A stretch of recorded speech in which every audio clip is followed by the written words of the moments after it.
Well, hello and welcome to episode 51 of Reviving Jabiru. My name's Phil and I'm bringing this old canoe stern motorboat back to life. She's 32 feet long and her name is Jabiru, and I think she's a bit over 90 years old now. So in the last episode, I think I finished off by putting filler on the cabin roof, and I'm going to leave that for a week or so to make sure it's nice and hard before I try sanding it.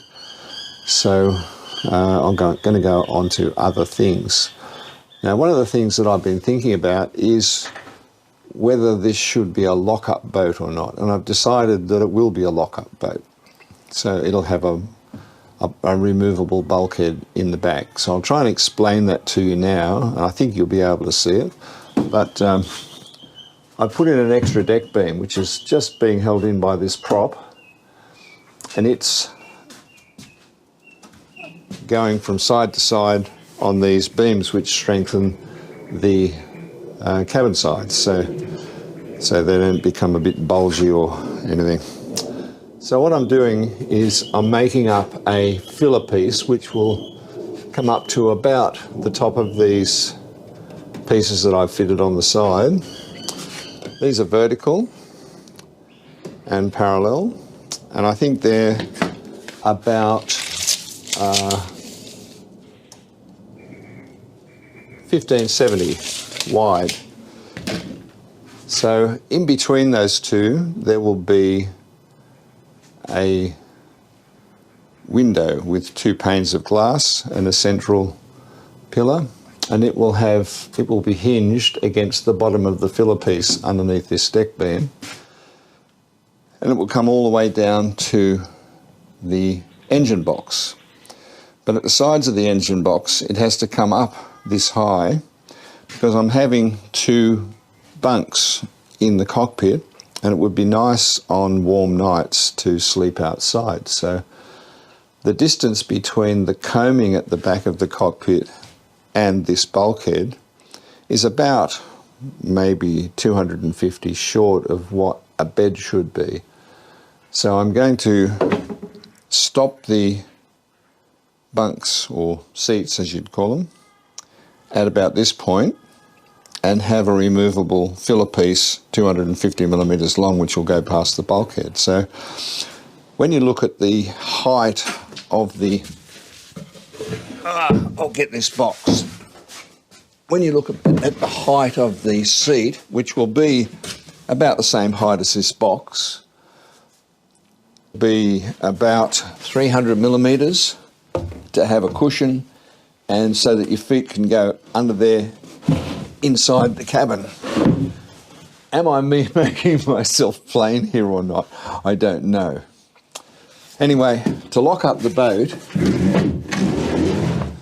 there will be removable pieces on each side of here, and they'll slot into cutouts in timber, so that when you want to use the boat, this whole window pane in the middle will hinge at the top here and come up underneath the roof. So it'll be then attached to that, so it can't fall down again.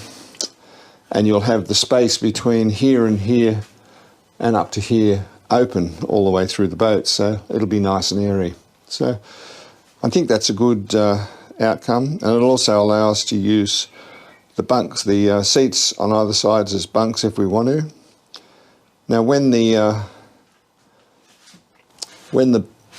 seats aren't being used as bunks, I'll have the cushion will be the extra length, maybe 300 millimeters or whatever it is, and they will just slide back underneath the foredeck, the aft deck, I should say. So I think that's all worked out. We should end up with about maybe 250 millimeters, or maybe 200 millimeters between the engine box and the side of the seat. So it'll be very tight. So may even make the seat shorter so that there's more room to walk through. But anyway, that'll be one of those things that will come out in time. There's not a lot of drawing going into this, but there's a lot of thought. So bear with me and you'll see it'll take shape eventually. So now I think I'll make up this piece and glue it all up, and then I can start fitting it all. Unfortunately, I've glassed the roof and I have to screw this beam through the roof from the top. So I'm going to have 5 or 6 patches that I've got to put on my fiberglass. I should have thought of this before I glassed the roof, but I didn't. So that's tough. So look, there's a very rough rendition of the beam and the filler. I think I'll probably be making this maybe that much shorter. So I might glue this up now and then cut it down later on. We'll see how it goes. So it'll probably end up about that high.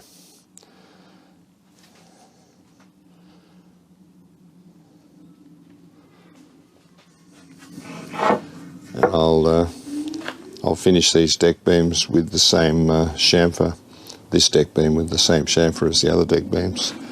At the moment I'm doweling this, so I'm about to cut the dowels in the other one, so I'll do that and we can get on with it. Well, here's an interesting little tool. It's a doweling jig. Silex is the brand, and I've had it since I was about 18 years old. It comes out of the toolbox about once every 10 years or maybe 15 years, and now that Jabiru's here, it's making an appearance again.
I haven't shown you this very much, but I fitted a piano hinge to the top of this door. It's 20 millimeters wide, it's made of stainless steel, and I chose the piano hinge because I can fit and partially screw each side of it while the door is not hung, so it makes for a very nice and easy to fit job. So if you're wondering, that's what it is. Another thing that's come to mind with this door is that once the glass goes in, it will be incredibly heavy and hard to manage. So I've decided that I'll do all the varnishing and finishing and then fit the glass while the door's installed in the hole.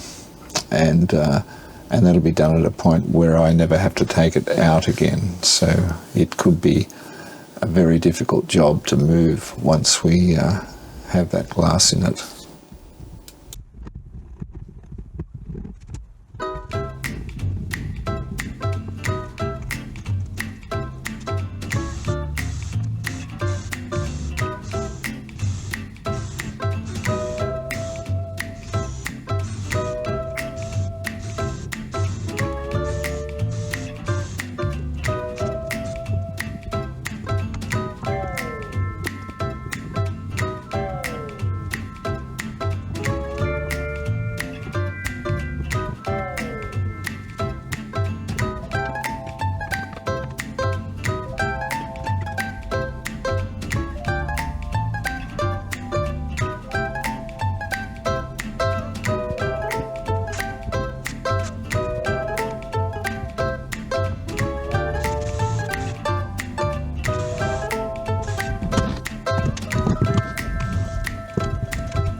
I'm fitting this large block with a couple of threaded inserts, and these will be used to hold the bottom end of the door up against the deck beams while we're using the boat, while it's in the open position. So if you're wondering what all that chipping and chopping's about, that's what it is. It's just to hold, and you'll see later on in the video that it's all about holding up the door.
Well, these are the parts that I've made up to make up two turn buttons to lock the door, or partially lock the door. So I'll go inside and fit them, and you can have a look at me doing that. I'm going to close the door, and I'm going to put in this side piece.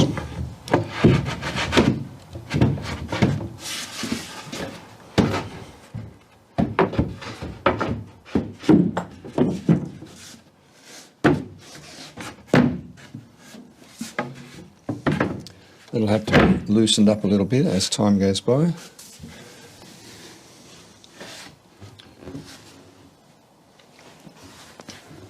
So what I'm intending to do is have a turn button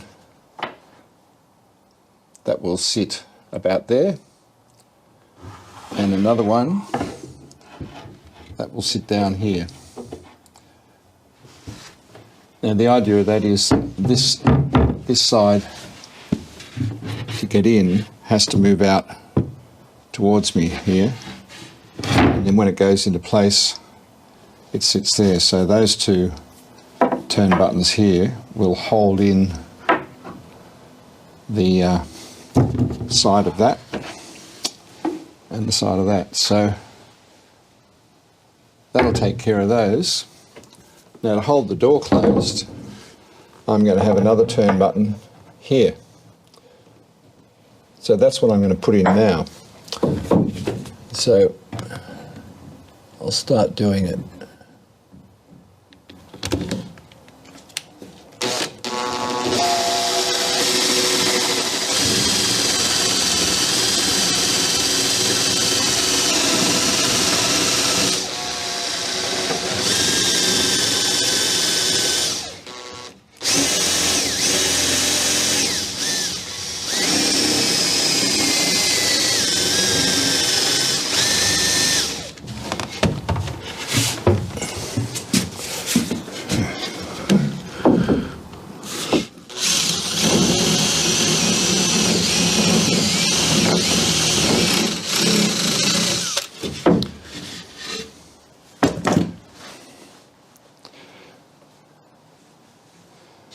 I'll have to get out of here.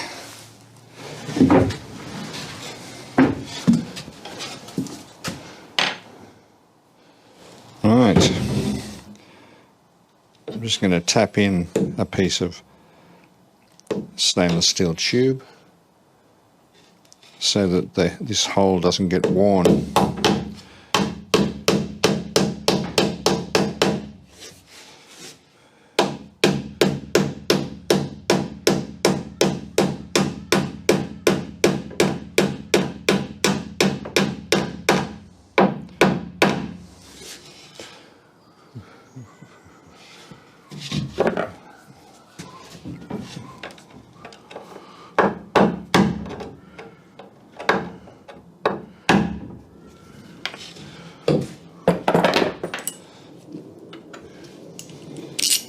I'll put in an eye bolt.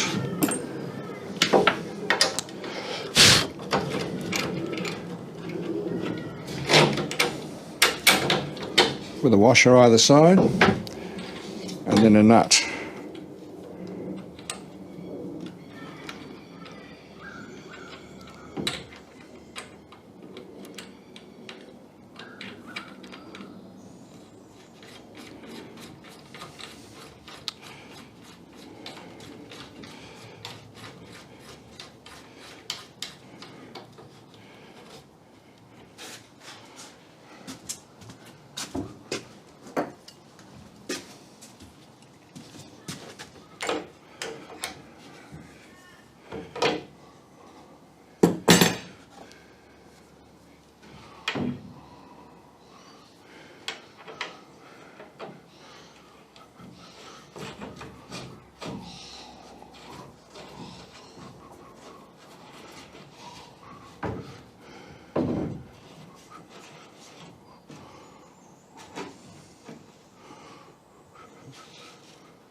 Now this is threaded, and so is the nut, so that nut is a lock nut to hold that in place on this shaft.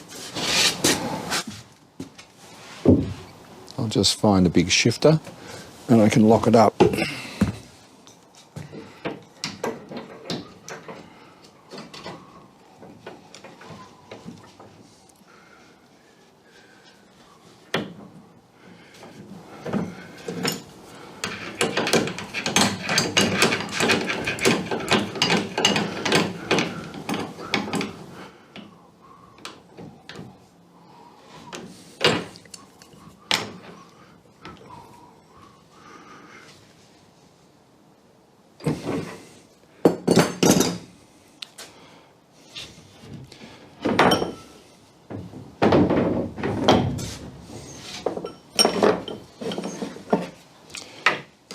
So of course there'll be another one on the other side in similar place, but that'll just come down like that. And we'll put a bar in there, and that locks up the door.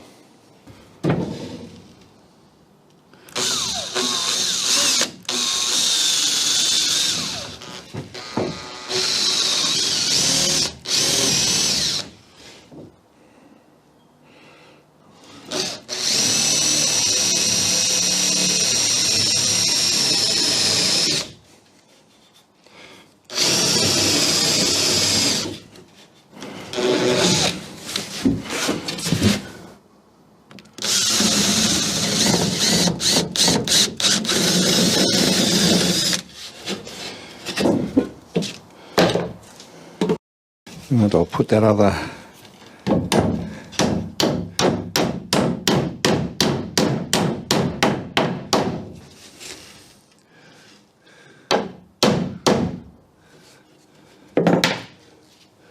good.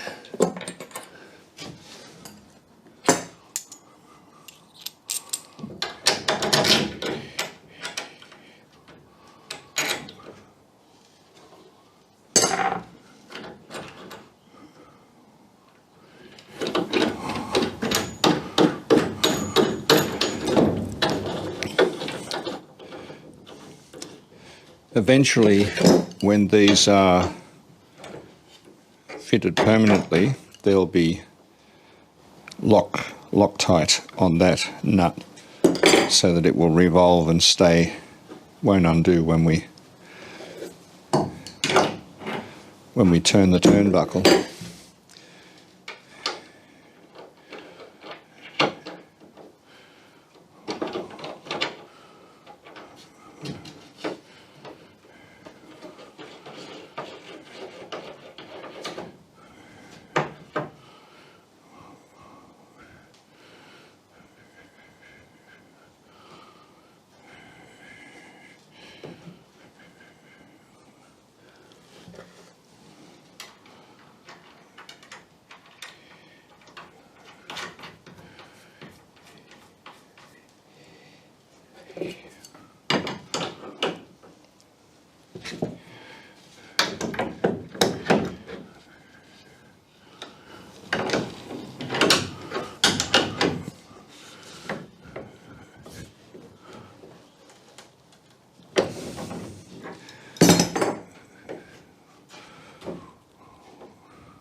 Right, so there's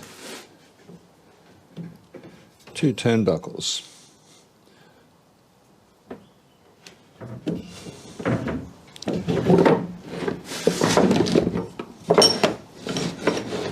So the door will open and the door will close, and we'll do it. There's two turnbuckles.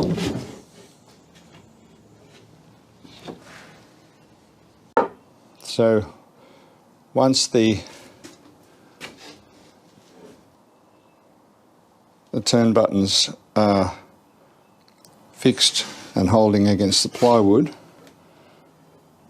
the eyes line up on each side, and it allows me to put through a bar, and then I can put a padlock on each side, which I won't do up at the moment.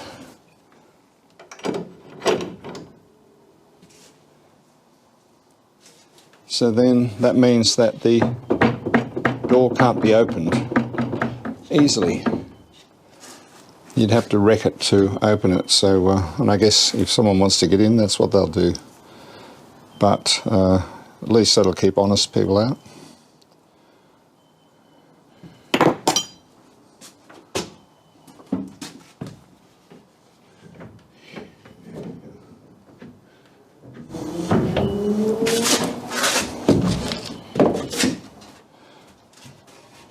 So when this opens up,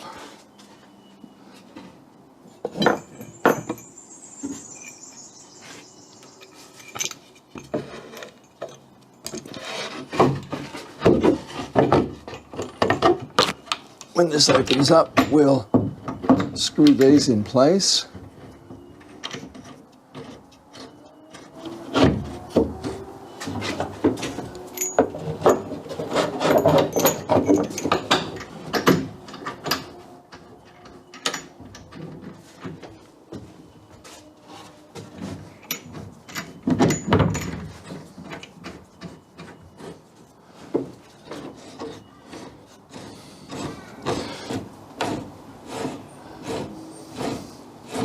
I'll probably put some rubber under here and some rubber on the other side so that it doesn't damage the varnish work every time we open and close the thing. And because there'll be a bit of vibration in the boat, it would be a terrible thing if these screws were to loosen inadvertently. So I'm going to put another bar in there, and I can just have a couple of clips to hold that so that those can't rattle themselves loose while we're going along. So that's it. So that's about all there is for episode 51. Hope you enjoyed it. I can't put the other turn buttons into the bottom panels yet because I have to order some shorter lag screws so that I can fit them into the post, and then I'll be able to put the turn buttons on them, and that'll be the final little bit. So I'll see you next time. Probably be another 6 weeks or so before a video comes out because I've got some other things I need to do. So see you then. Bye bye.